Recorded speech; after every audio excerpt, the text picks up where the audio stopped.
Welcome to Built for This podcast. This is an exciting podcast for entrepreneurs and people that are just going through the grit. How do you get through the grit? Like in times of tragedy in business or in health or divorce or whatever you're going through, you go through this situation that is just devastating. And, you know, this podcast is to find that meeting, to ask these people who have gone through it, get their advice so there's a roadmap to success next time you do it. Super excited today to have a dear friend of mine and my mentor, Dr. Reid. This guy is really something else. And Greg, you want to tell us a little bit about yourself, buddy? Well, first of all, like you were just talking about, if we find ourselves going through hell, keep going through, right? You want to get to the other side of it. And it's not about what we go through. It's about the learning curves that we discover along the way. By the way, in one of my best-selling books, I don't know if I ever sent you this one, Pat, but in the Millionaire Mentor, there's a quote. It says, we learn more about someone's character on their one bad day than all their good days put together. It's easy to be happy-go-lucky when everything goes your direction, but when things hit the fan, that's where a true person's character is revealed.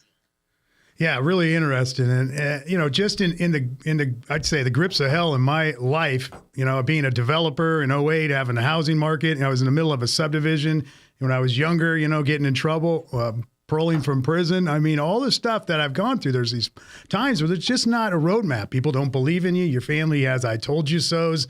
So much negativity. And it's very easy to break at those points, but it's very difficult to keep trudging through the storm. That trench is deep and keep digging that trench. So, you know, absolutely. You gave me the book, 3 Feet from Gold. It applied to my life at the time of need. And I got to tell you, I think that book has a good part of saving my life, Greg. Like that's how true it is. So thank you for that. Absolutely. And, you know, one of the greatest takeaways from that book is something I wish I invented. The gentleman who did, his name is John Schwartz. He created something called string theory. And if you ever watch Big Bang Theory, Sheldon was trying to figure it out. But the guy who did is John Schwartz. And he said, successful people seek counsel where failures listen to opinion. And what's the difference? Opinions based on ignorance, lack of knowledge, inexperience, like maybe a family friend who's never done what you're about to venture upon. Counsels based on wisdom, knowledge, mentorship, people have paved the way. So if I went to a family friend and say, hey, I'm going to write a best-selling book, they might try to talk me out of it to protect me, to keep me safe, plus they've never written a best-selling book. But if I go to Mark Victor Hansen, who wrote Chicken Soup for the Soul, sold 1 billion copies, he's going to say, Greg, sit down. Here's what you need to know, and give me counsel based on wisdom, knowledge, and mentorship. John Schwartz said, if we would spend our activity only seeking counsel and ignoring people's opinion, that's the day our lives would change. I mean, that says a lot right there. And that's exactly what I read in the book and I felt in the book. Let's go into your life a little bit and about, you know, you went through a lot of these times. I'm sure you have, right? You talk about being in recovery, all of that, you know, there's things in your life. How did you get through it? And did you ask for mentorship? Did you call on a mentor to help walk you through some of this? Absolutely. Here's my little secret of success. And it's so simple. I surround myself with people I have respect for and not people I have influence over. I'll say it again. I surround myself with people I have respect for and not people I have influence over. Look, like you were talking about the family friends that will talk you out of this stuff. Look, here's the realities. I do not share my goals and dreams and aspirations with my uncle around the family barbecue. They just don't understand.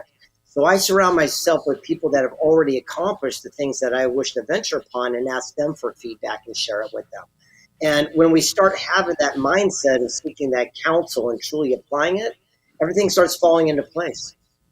I mean, it's amazing. So mentor, when you were going through it, did you reach out? I mean, who's your mentor?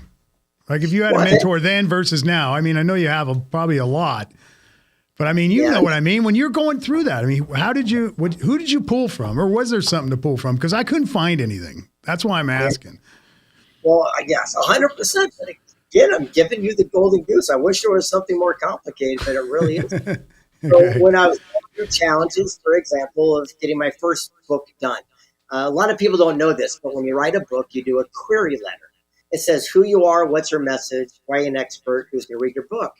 When I did my first book, I was turned down. I don't even know if you know this, Matt.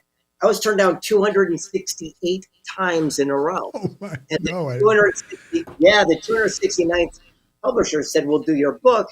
Just change the title, the beginning, the middle, and the end. It was horrible. So I asked someone who was an expert and says, what do I do? And they said, you need a ghostwriter. I followed that counsel. I brought them onto the board of directors. And by doing that, they worked their strengths. I worked my weakness. And together, all ships rose. In fact, I'm here at my house. I'm going to show you something that very few people have seen. Check this out. This right here are all my rejection letters. Oh, man. These are all the people that told me I'd never write a book. I could never do it.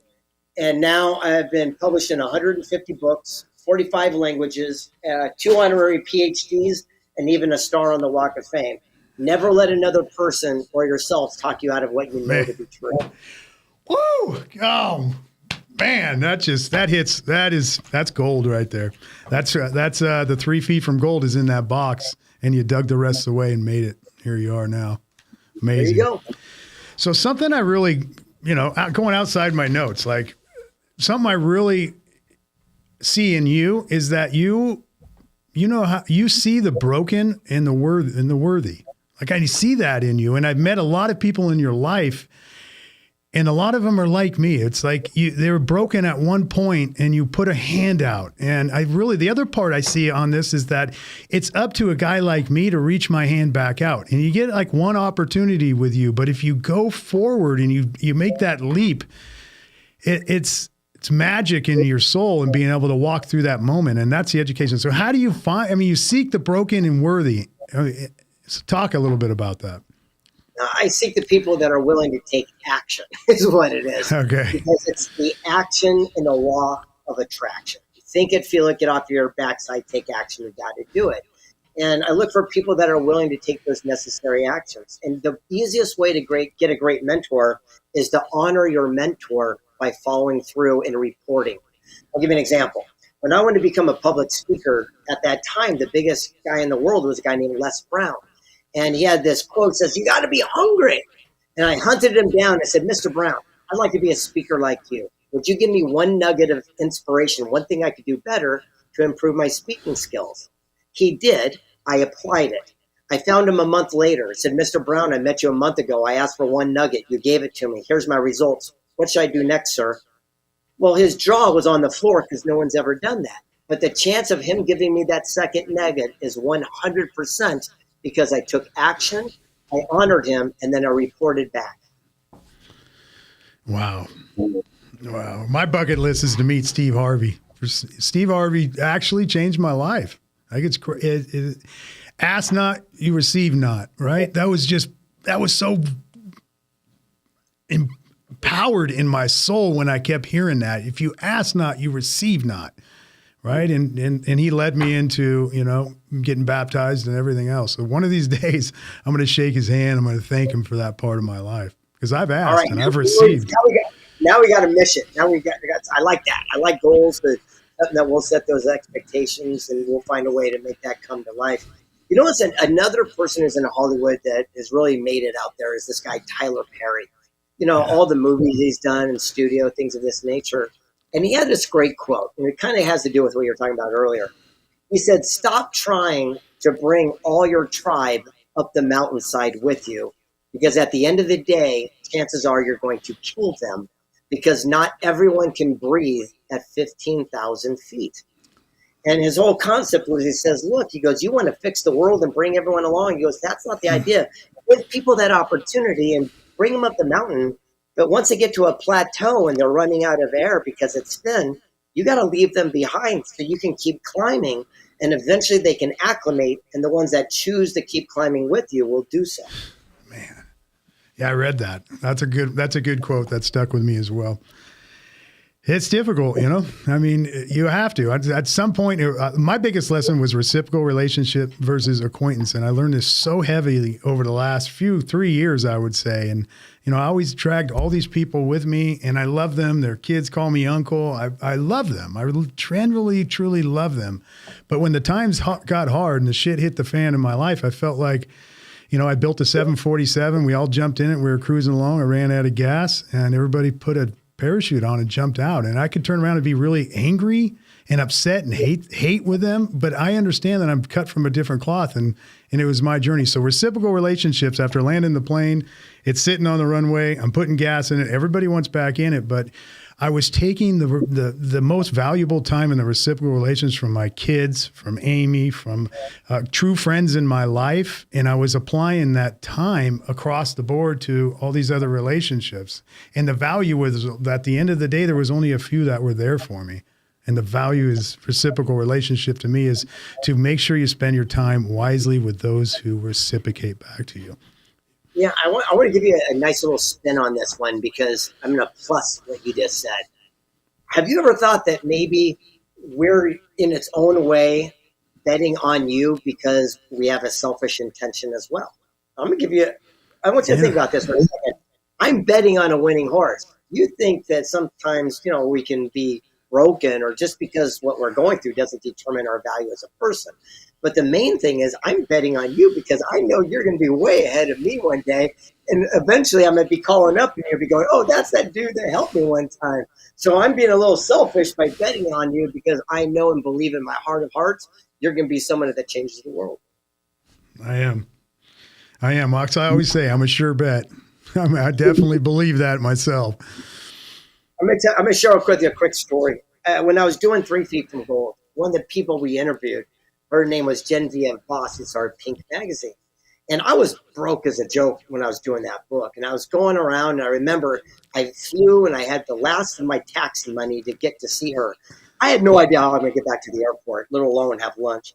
And I looked at her and I go, I'm going through some challenges and struggles, and you don't know what it's like. And she goes, stop.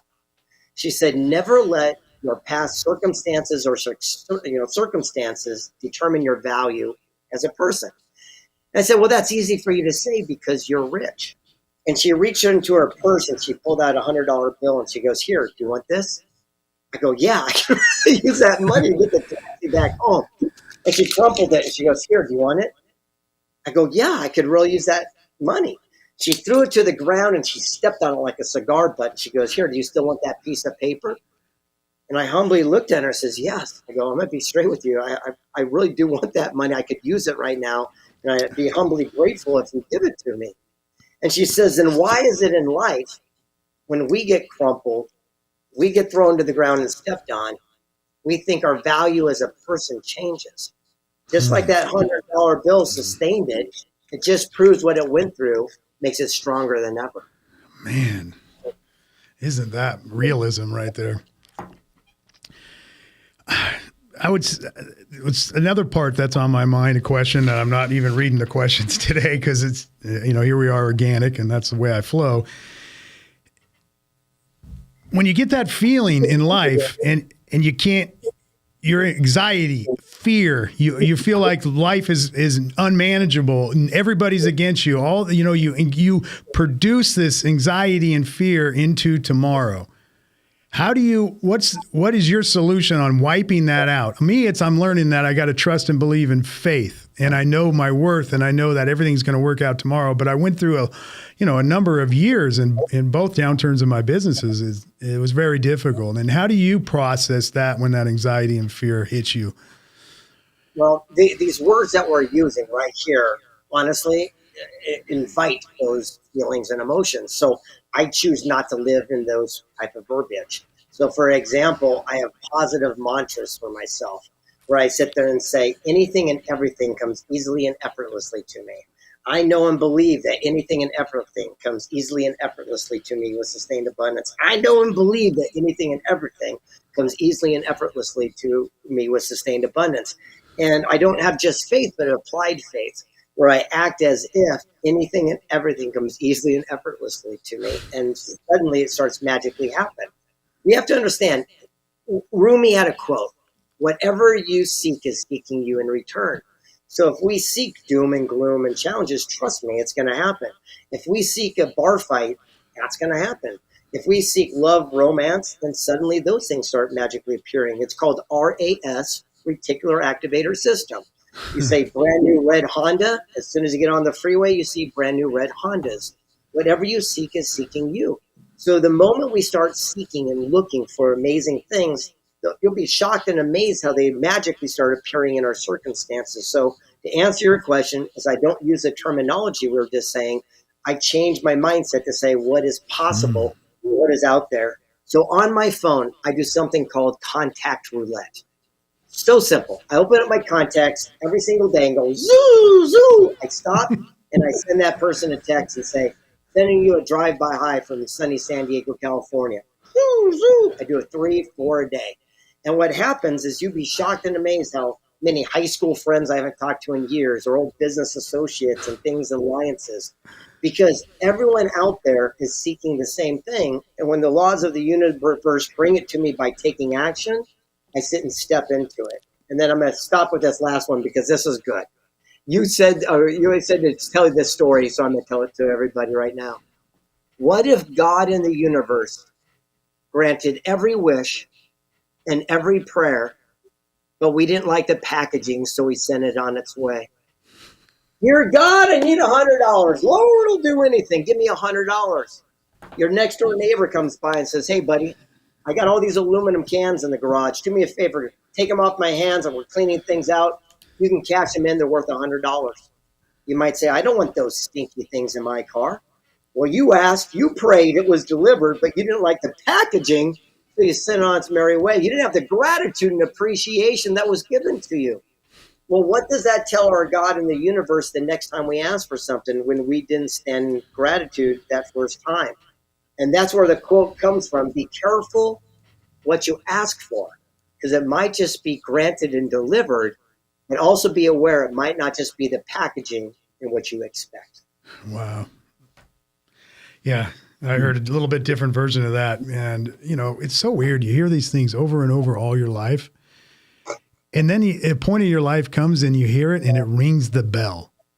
Right. Yeah. And it's really crazy. And purpose for me, it's, you know, if I ask not, I receive not is a whole new meaning than what I would wanted when I was younger. Be rich, you know, have women, you know, people love me. Oh, that's not anything I ask for anymore. I know what my purpose is. My purpose is clear. My purpose is I'm going to change the world. I'm going to be an asset. I'm going to do good. I'm going to leave monetary contribution behind that's going to make a difference, and not money, just education being something. I know that.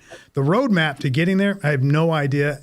And I used to stress on how that was going to apply, because I needed to control that. So my ask not, receive not. My ask is, I know my purpose. I know where I'm going. I'm asking you to give me an easy pass and let me open up and listen and follow direction. And that's it. And here we are today. And think about it. Where you are at right now, Pat, there's people all around the globe that would give anything to trade places with you. Anything to have a smoking hot wife who actually loves you. To live in Arizona, in this, you know, was one of the most beautiful states in the United States, to live in the United States, to have the opportunity, to have the knowledge, to have the wisdom, to have the friends, the alliances, people that believe in you. People would give anything to have the same circumstance and opportunities. Now it's up to us to understand that gratitude to step into, to show them what's all possible by applying what you know today. Remember this, the past circumstances and experiences do not determine our future results. It's time to shake that stuff off, move forward, have the lanes open, and then step into your greatness. You know why? Because I'm built for this, right? It's like, yeah. I mean, it's been a journey. You want to talk a little bit about the secret knock? Let's talk about the knock. Like, man, I had no idea what I was walking into.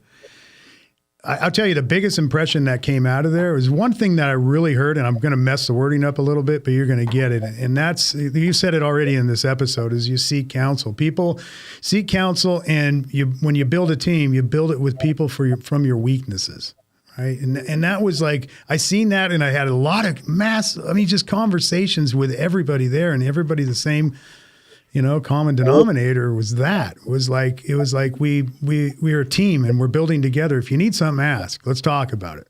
Amazing. Right. And Don't waste time.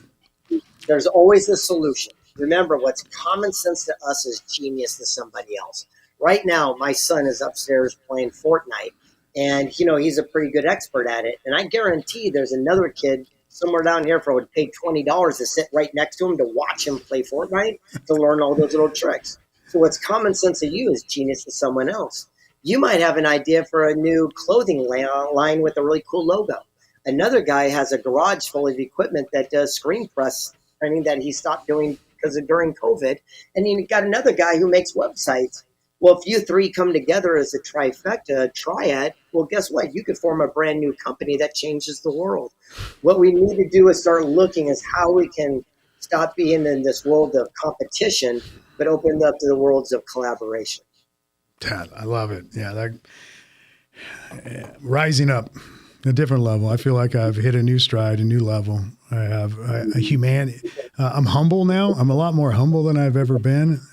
I raise my hand. I'm the first one to say I'm a knucklehead. I've made mistakes. I've learning from it, but I'm built by my story.